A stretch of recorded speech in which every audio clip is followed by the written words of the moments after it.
आज से कई सालों पहले जब दुनिया पर टाइटन्स का राज हुआ करता था, तब उन्हें खत्म करने के लिए देवताओं के राजा ज़्यूस ने अपने भाई हेडीज की मदद से एक भयानक राक्षस क्रैकन को जन्म दिया। और टाइटन्स के खत्म होते ही ज़्यूस बन गया स्वर्ग का राजा, हेडीज ने संभाली पाताल लोक की गद्दी और पोसाइडन बन गया समुद्र का सम्राट। और इसी के साथ ही धीरे धीरे करके सभी देवता अमर होते गए। लेकिन वक्त के साथ इंसान बदलने लगे और उन्होंने देवताओं के खिलाफ बगावत शुरू कर दी, जिससे इंसान देवताओं को चुनौती देने लगे। इसी दौरान जन्म होता है एक ऐसे लड़के का जो आगे चलकर सबकी तकदीर बदलने वाला था। अब बहुत सालों बाद अचानक एक मछुआरे को समुद्र के बीच एक ताबूत में एक छोटा बच्चा मिला, जो कि और कोई नहीं बल्कि देवताओं का वंशज पर्सियस था। इसके बाद समय बीतता गया और पर्सियस बड़ा होने लगा, मगर गरीबी और भुखमरी ने उसके और उसके परिवार वालों के अंदर से आस्था का भी नामो निशान मिटा दिया था। अब एक दिन जब पर्सियस और उसका परिवार समुद्र में सफर कर रहे थे, तभी उनका जहाज ज़्यूस की एक बड़ी मूर्ति के पास जा पहुंचा, जिसे कुछ लोग अपने राजा के कहने पर गिरा रहे थे, क्योंकि अब उनका देवताओं पर से यकीन बिल्कुल ही खत्म हो चुका था। पर जैसे ही मूर्ति गिरी, तभी वहां अचानक कुछ भयानक दानव प्रकट हो गए, जिन्होंने पल भर में ही कई लोगों को मौत के घाट उतार दिया। मगर उनका काम पूरा होते ही सभी दानवों ने एक दूसरे के साथ मिलकर एक देवता का रूप ले लिया, जो और कोई नहीं बल्कि काली दुनिया का सम्राट हेडीज था। तब हेडीज ने तुरंत पर्सियस के जहाज पर हमला कर दिया और धीरे धीरे करके पूरा जहाज समुद्र की गहराई में समाने लगा। वहां से पर्सियस तो किसी तरह बच निकला, लेकिन उसके पूरे परिवार ने समुद्र के अंदर उस डूबते हुए जहाज के अंदर ही अपना दम तोड़ दिया। मगर पर्सियस अपने परिवार को बचाने की आखिरी कोशिश करने में भी पीछे नहीं हटा, पर बहुत कोशिशों के बाद भी आखिर में वह नाकामयाब हो गया, जिससे वह अंदर से पूरी तरह टूट गया। दूसरी तरफ स्वर्ग के सभी देवता इंसानों की बगावत पर चर्चा कर रहे थे, जहां पर कुछ देवताओं ने तो यहाँ तक कह दिया कि इंसानों को मार देना ही सही रहेगा। लेकिन ज़्यूस इस बात से सहमत नहीं होता, क्योंकि उसने इंसानों को बहुत ही लाड प्यार से बनाया था। पर तभी वहां आ पहुंचा ज़्यूस का भाई और काली दुनिया को संभालने वाला हेडीज। तब हेडीज ने ज़्यूस से कहा कि इंसानों का प्यार तुम्हें ताकत देता है ज़्यूस, लेकिन मैं उनकी नफरत से ताकत पाता हूँ। पर अब वक्त आ गया है कि इंसानों को डराकर उन्हें वापस देवताओं की पूजा करने पर मजबूर किया जाए। और इस बात पर बाकी देवता भी उसका साथ देने लगे, और ज़्यूस ने भी मजबूरी में उसे इजाजत दे दी कि जाओ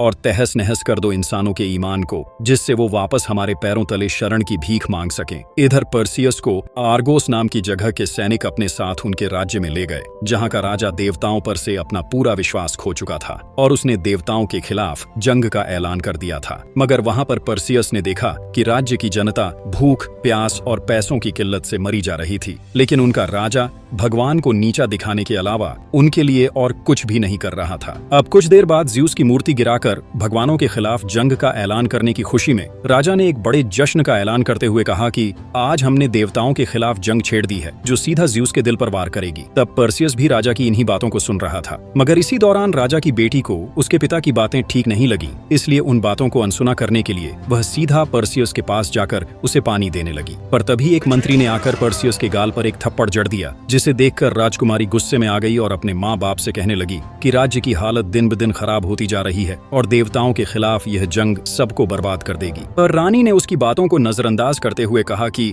हमें किसी देवता की जरूरत नहीं, हम खुद ही देवता हैं। क्या तुमने देखा नहीं कि कैसे उनके ऊपर से हमारा यकीन उठने के बाद वे लोग हमारी पूजा पाने के लिए तरस रहे हैं? और कहते हुए रानी देवताओं का मजाक उड़ाने लगी। लेकिन तभी वहां पर एक काले साये के अंदर से हेडीज आ प्रकट हुआ और अपने सामने खुद काली दुनिया के सम्राट को देखकर राजा के साथ साथ उसकी सारी प्रजा भी अपने घुटनों पर आ गई। पर पीछे से पर्सियस ने हेडीज पर हमला करने के लिए अपनी तलवार उठा ली, मगर तभी एक लड़की ने उसे रोक लिया और सही वक्त आने का इंतजार करने के लिए कहा। दूसरी तरफ हेडीज ने अपनी आंखों के जादू का इस्तेमाल करके रानी की जान ले ली और सबके सामने ऐलान करने लगा कि आज से लगभग 10 दिन बाद मैं महाविनाशकारी क्रैकन को आर्गोस की तरफ छोड़ दूंगा, जिससे पूरी प्रजा की जिंदगी की लौ बुझ जाएगी। और इससे बचने का सिर्फ एक ही तरीका है कि तुम्हें अपने राजा की बेटी क्रैकन को सौंपनी होगी, और उसके खून और मांस को चखने के बाद ही महाविनाशकारी क्रैकन की प्यास बुझेगी। जिसे कहकर जब हेडीज वहां से जा रहा था, तभी उसकी नजर पर्सियस पर पड़ गई, जिसने उसे ज़्यूस का बेटा बोलकर उस जगह से अलविदा ले लिया। मगर हेडीज की इस बात से पर्सियस मुश्किल में पड़ गया, क्योंकि अब राज्य के सेनापति और बाकी सिपाही उसे घुटनों पर ले आए और उससे पूछताछ करना शुरू करने लगे। तब उसके पास खुद राजा आ पहुंचा और कहने लगा कि जब पर्सियस खुद देवताओं के सम्राट ज्यूस का बेटा है तो जरूर वह उनकी जान बचाने के लिए कुछ न कुछ कर पाएगा। मगर राजा की बात सुनकर पर्सियस ने ज्यूस का बेटा होने की बात को ठुकरा दिया और कहने लगा कि मैं एक मछुआरा हूँ और मेरे सभी परिवार वालों को देवताओं ने ही मार डाला था, तो मैं कभी भी किसी देवता का बेटा नहीं हो सकता। तब वहाँ राजकुमारी भी आ गई और कहने लगी कि अगर हेडीज को रोकने के लिए मुझे अपनी जान भी देनी पड़े तो मैं वही करूंगी। पर इस बात को सोचने के लिए राजा कुछ मोहलत मांगने लगा और तब तक के लिए पर्सियस को सलाखों के पीछे बंद कर दिया गया। लेकिन कुछ ही दिनों बाद उसके पास एक खूबसूरत सी लड़की आ पहुंची जो खुद को एक देवी बताते हुए कहने लगी कि जन्म के बाद मैंने ही तुम्हारी जान बचाई थी और हमारे जैसे कुछ इंसान ऐसे भी हैं जिनके पास भगवान की तरह कुछ दैवीय शक्तियां हैं, यानी हम लोग इंसान और भगवान के बीच के स्तर पर आते हैं। और आज से बहुत सालों पहले एक देवता को ठुकराने की वजह से उसने मुझे अनंत उम्र तक कैद रहने का श्राप दिया था और मैं इस धरती पर तुम्हारी रक्षा करने के लिए ही आई हूँ।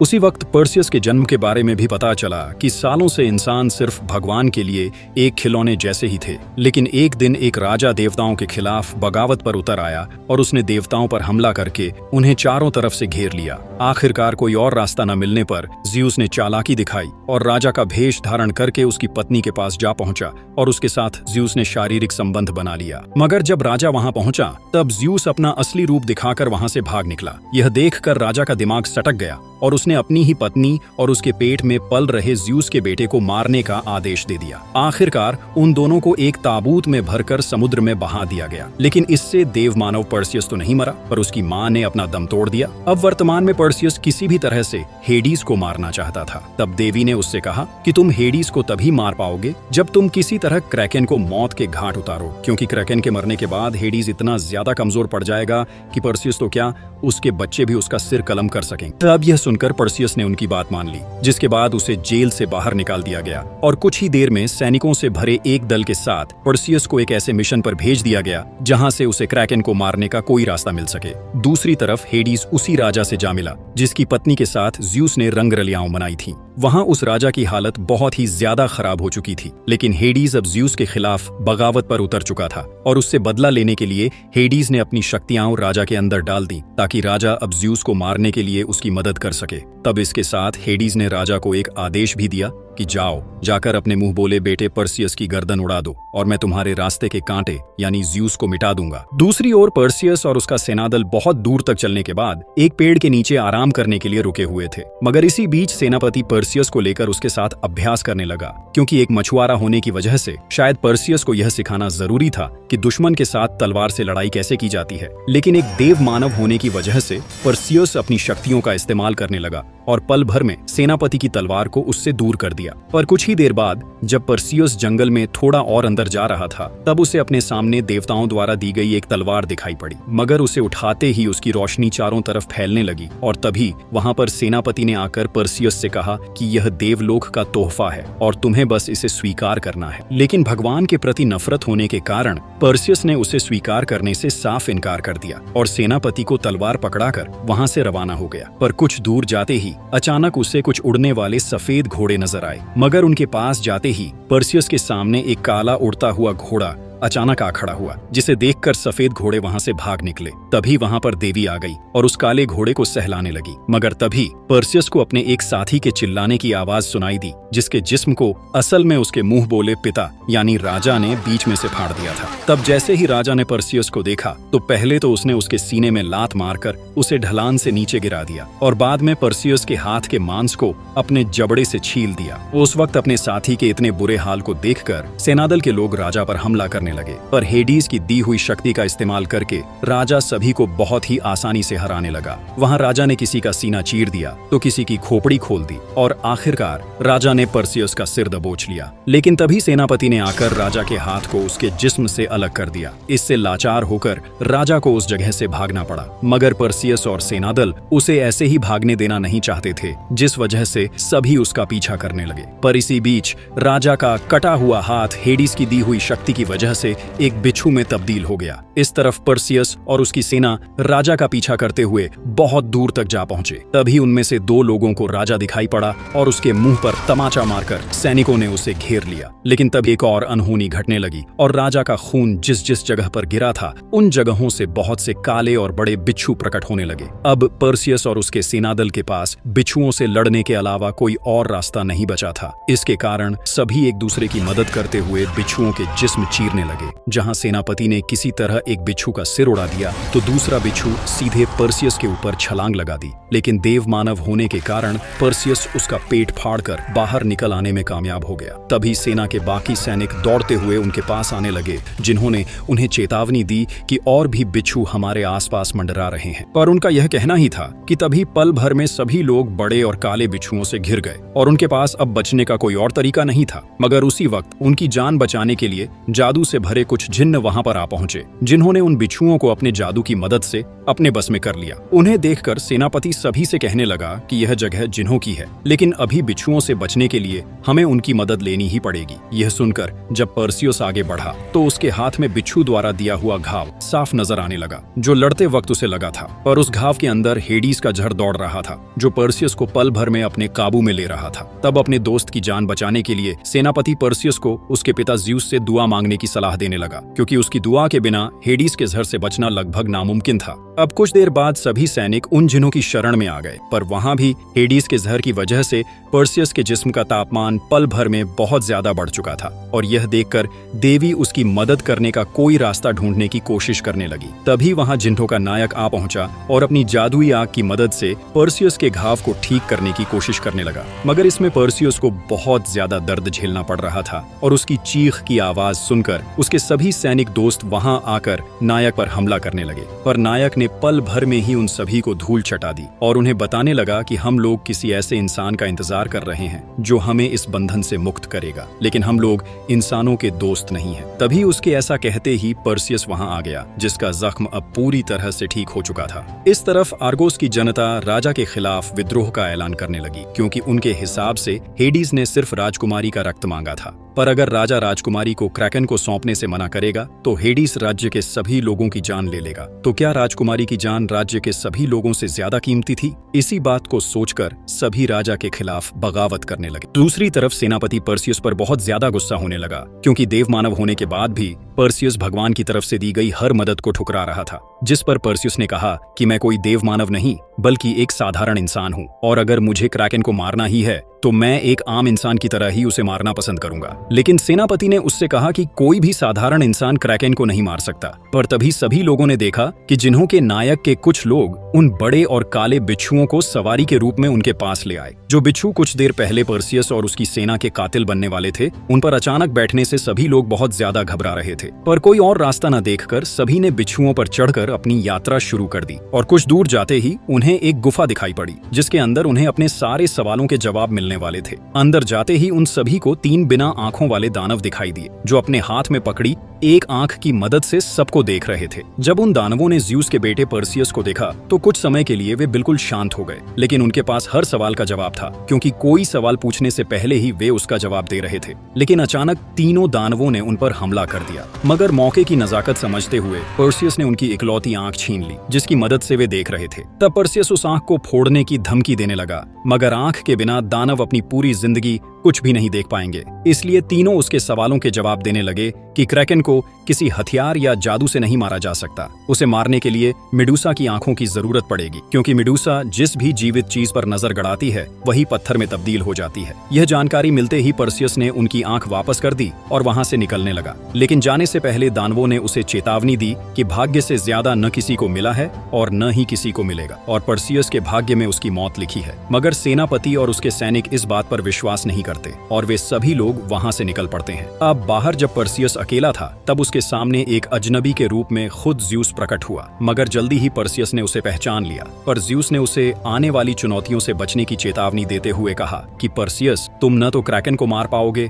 और न ही हेडीज को, इसलिए तुम्हें मेरे साथ स्वर्ग में आकर एक देवता की जिंदगी जीनी चाहिए, क्योंकि भले ही तुम्हारी माँ एक इंसान थी, लेकिन तुम्हारा पिता देवताओं का सम्राट है। मैं अपने खून को यूं ही मरने नहीं दे सकता, क्योंकि तुम्हारे भाग्य में मौत लिखी है। लेकिन ज़्यूस की बातों को पर्सियस ने ठुकरा दिया और कहा कि मैं कभी हार मानने वालों में से नहीं हूँ। मैं सबको दिखा दूंगा कि एक इंसान भी क्रैकन को हरा सकता है। यह सुनकर ज़्यूस उसे एक चमचमाता सिक्का देकर एक पक्षी के रूप में वहां से चला गया। इसके बाद पर्सियस जब अपने साथियों के पास आया, तब 2 सैनिकों ने उसे बिच्छुओं की खाल से बनी हुई एक नायाब ढाल देते हुए कहा कि हम तुम्हारे साथ हर जगह लड़ सकते हैं, लेकिन काली दुनिया पर हमारा कब्जा नहीं बन सकता। यह कहकर दोनों अपने रास्ते निकल पड़े। उनके जाने के बाद पर्सियस ने अपने बाकी साथियों को अपना प्लान बताते हुए कहा कि हम सभी काली दुनिया में जाकर खुद मेडुसा की गर्दन काटेंगे और उसकी मदद से क्रैकन का काम तमाम करेंगे। इसके बाद सभी लोग अपनी यात्रा दोबारा शुरू करने लगे और बहुत दूर जाने के बाद आखिरकार उन सभी ने काली दुनिया के दरवाजे पर अपने कदम गड़ा ली।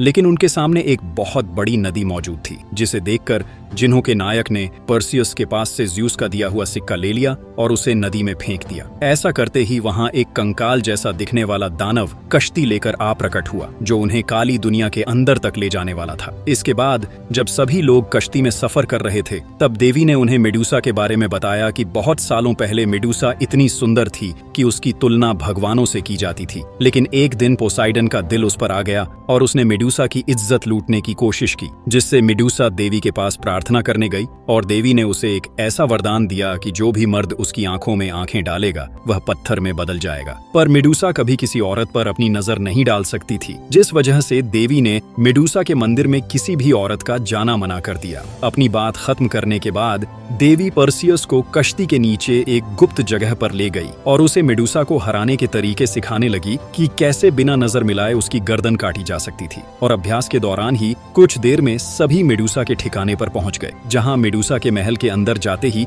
उन्हें बहुत सी इंसानी मूर्तियां दिखाई पड़ी, जो शायद मेडुसा से लड़ते वक्त पत्थर में बदल चुकी थीं। इसी दौरान एक अनजानी शक्ति उन पर हमला करने लगी और एक सैनिक सीधा नीचे लावा में जा गिरा। मगर पर्सियस ने किसी तरह नायक की जान बचा ली, लेकिन इस दौरान सेनापति के पेट में तीर लगने की वजह से वह बुरी तरह घायल हो गया। तभी अचानक मेडुसा अपने भयानक नाग रूप में आ गई, जिसने एक सैनिक से नजर मिला ली और उसे पत्थर में तब्दील कर दिया। और अपने साथी को मूर्ति बनता देख दूसरा सैनिक गुस्से में अंधाधुंध तलवार चलाने लग गया। मगर इसी दौरान पीछे से मेडुसा ने आकर उसे भी पत्थर में बदल दिया। ये सब देखकर पर्सियस और नायक छिपकर मेडुसा की हरकतों पर नजर रखने लगे। वहां अपने हाथों में तीर धनुष लिए मेडुसा सभी घुसपैठियों को ढूंढ रही थी। अपने साथियों की जान बचाने के लिए पर्सियस उसका ध्यान भटकाने की कोशिश करने लगा और उसे वहां से दूर ले जाने लगा। लेकिन मेडुसा ने अपनी तेज नजरों की मदद से पर्सियस को देख लिया और तुरंत अपने लचीले नाग शरीर की मदद से पत्थरों के बीच पर्सियस का पीछा करना शुरू कर दिया। लेकिन इसी दौरान नायक ने अपनी तलवार से मेडुसा के बालों में बसे सांपों को काट डाला, जिससे गुस्से में आकर मेडुसा ने नायक को जकड़ लिया और उससे नजर मिला ली। मगर फिर भी नायक पर इसका कोई असर नहीं हुआ। पर इसके बदले नायक के अंदर की जादुई शक्ति से वहां एक बड़ा धमाका हुआ, जिससे मेडुसा थोड़ी घायल हो गई। इसी मौके का फायदा उठाकर सेनापति ने मेडुसा की पूंछ में एक बड़ा पत्थर घोंप दिया। तब गुस्से में आकर मेडुसा ने अपनी नजर से सेनापति को भी पत्थर बना दिया। लेकिन पर्सियस अभी भी अपने घुटनों पर नहीं आया था। उसने तब अपनी चमचमाती ढाल की मदद से मेडुसा की परछाई को देख लिया और उसे बिना सीधे देखे उस पर तलवार चलाकर पल भर में मेडुसा का सिर उसके धड़ से अलग कर दिया, जिससे उसका शरीर आग में गिरकर खत्म हो गया। इसके बाद पर्सियस मेडुसा का सिर एक झोली में भरकर गुफा से बाहर निकल आया, जहां देवी उसका इंतजार कर रही थी। लेकिन तभी अचानक राजा ने आकर देवी की पीठ में तलवार घोंप दी और पर्सियस पर हमला कर दिया। तब पहले तो राजा पर्सियस को संभलने का मौका भी नहीं देता, लेकिन जब पर्सियस भगवान की दी हुई तलवार का इस्तेमाल करने लगा, तब राजा उसके सामने कमजोर पड़ने लगा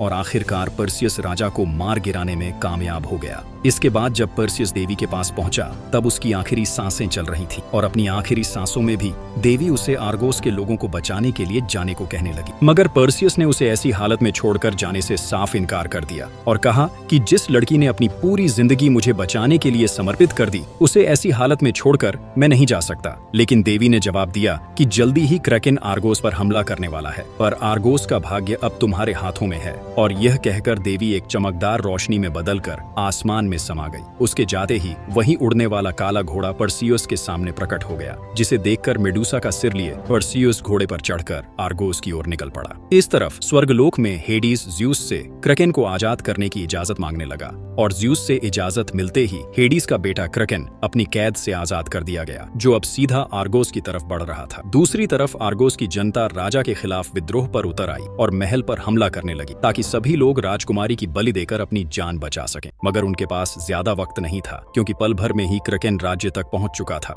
लेकिन राजकुमारी को खाने के बजाय क्रकेन ने सीधा राज्य के सभी लोगों पर हमला कर दिया और उनके अंदर दहशत फैलाने लगा, जिससे हेडीज की शक्तियां बढ़ने लगी। वहीं भगवान पर विश्वास टूटने की वजह से ज्यूस कमजोर पड़ने लगा। ये देखकर हेडीज अब ज्यूस के खिलाफ बगावत पर उतर आया, पर ज्यूस के पास अभी भी एक उम्मीद बची थी और जल्दी ही हेडीज को भी यह समझ आ गया कि वह उम्मीद कोई और नहीं बल्कि पर्सियस था। ये समझते ही हेडीज सीधा आर्गोस की तरफ निकल पड़ा। इधर पर्सियस अब क्रैकेन तक पहुंच चुका था, लेकिन तभी हेडीज अपने उड़ने वाले दानव उसके पीछे भेजने लगा, जिन्होंने जाकर पर्सियस के हाथों से मेडुसा का सिर छीन लिया। यह देखकर पर्सियस उनका पीछा करने लग गया और बहुत मशक्कत के बाद आखिरकार वह मेडुसा का सिर वापस ले आया। अब पर्सियस सीधा उस जगह पर पहुंच चुका था जहां राजकुमारी को बलि के रूप में पेश किया जा रहा था, पर ठीक समय पर पर्सियस क्रैकेन के सामने मेडुसा का सिर ले आया। जैसे ही क्रैकेन और मेडुसा की नजरें मिली, क्रैकेन पत्थर की मूर्ति में तब्दील होने लगा और कुछ ही देर में उसका शरीर टूटकर इधर उधर गिर पड़ा। इसी दौरान लटकती हुई राजकुमारी नीचे पानी में जा गिरी, लेकिन उसके पास जाने से पहले ही